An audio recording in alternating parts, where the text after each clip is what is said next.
morning, everybody. Christ is risen from the dead, trampling down death by death, and upon those in the tombs bestowing life. Christos anesti, alaphos anesti. Christos voskrese, faistunu voskrese. Christ is risen, indeed he is risen. Today is the 8th of May as according to the old calendar. I am of course Rita Lazar. Welcome to Voices of British Orthodoxy.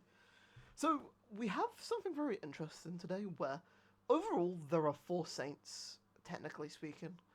But the one that's in the book, and there's only one that's mentioned in the book, doesn't actually have an entry for the group chat, so I guess we're gonna just read our first entry, which is Saint Adrian, and his date is unknown. Saint Adrian was an early bishop of Waterford and is the patron saint of Waterford as well. No further information, including the dates he lived, about this saint exists. So that's it for the book for today. We do have 3 more saints.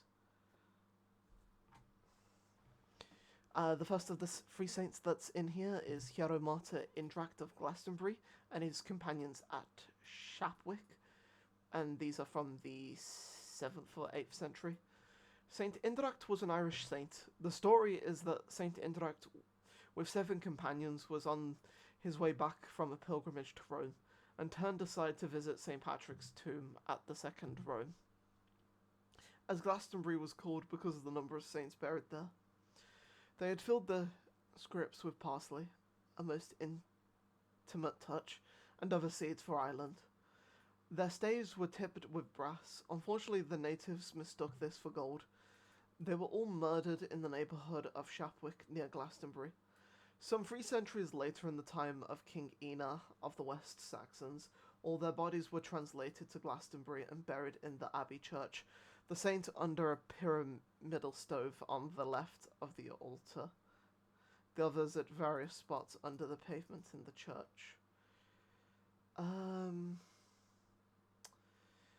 Our next group of saints is Saints Wiro, Plechem, and Hierodeacon Otger, missionary bishops in the Maas Valley at Limburg. While Wiro is believed to have been a native of Northumbria, he might possibly be from Ireland or Scotland. The record is not clear. The Roman Martyrology styles him Wiro, Bishop of Scotiae.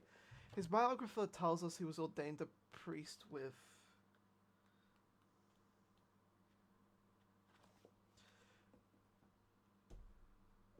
Plechem, a fellow Northumbrian and priest, and Otger, a deacon, went to Rome, where Wiro and Plechem were consecrated regionary bishops. Others say that Wiro was consecrated Bishop of Utrecht by Saint Boniface. He joined with Boniface in his letter of correction to King Ethelbald of Mercia in 746. After doing missionary work in Northumbria, they went to Friesland in the Netherlands, where they evangelized the inhabitants of the lower Moors Valley under the direction of either Saint Swiftbert or Saint Willibrord. They built a small church and monastery at Peterkloster, later Odilienburg, on land granted them by Pepin of Herstal. Later they were martyred by Frieslanders while preaching the gospel.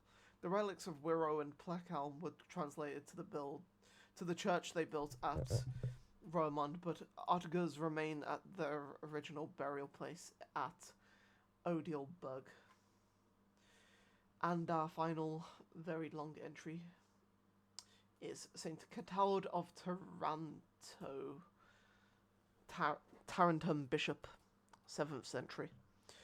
Born in Munster Island, 7th century, Saint Cataldus was a pupil, then the headmaster of the monastic school of Lismo in Waterford, at the death of its founder, Saint Carthage. Upon his return from a pilgrimage to the Holy Land, he was shipwrecked at Taranto in southern Italy, and chosen by the people as their bishop. He is the titular of Taranto's cathedral, and the principal patron of the diocese. The epitaph is given under an image of Saint Catald in Rome.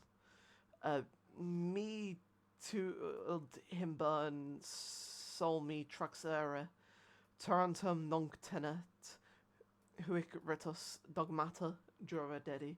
This loosely translated as Hibernia gave me strength, whence wafted over, I sought the sacred soul mean shore. To thee, Tarentum, holy rites I gave, precepts divine, and thou to me a grave.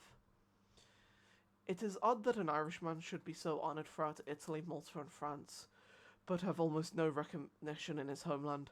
His Irish origins were discovered only 2 or 3 centuries after his death, when his relics were recovered during renovation of the cathedral in Taranto. A small golden cross of 7th or 8th century Irish workmanship was with his relics. Further investigations identified him with Cathal, the teacher of Lismore. Veneration of Cathal spread, especially in southern Italy. After the May 10th, 1017, translation of his relics when the cathedral was being rebuilt following its destruction at the hands of the Saracens in 927, 4 remarkable cures occurred as the relics were moved to the new cathedral. When his coffin was opened at the time, a pastoral staff of Irish workmanship was found with this inscription, Cathaldus Racau. There is a town of San Cataldo in Sicily, and another on the southeast coast of Italy. May those saints intercede for us before the righteous judge. I thank you all for watching. I hope you all have a very wonderful day. Christ is, of course, risen from the dead.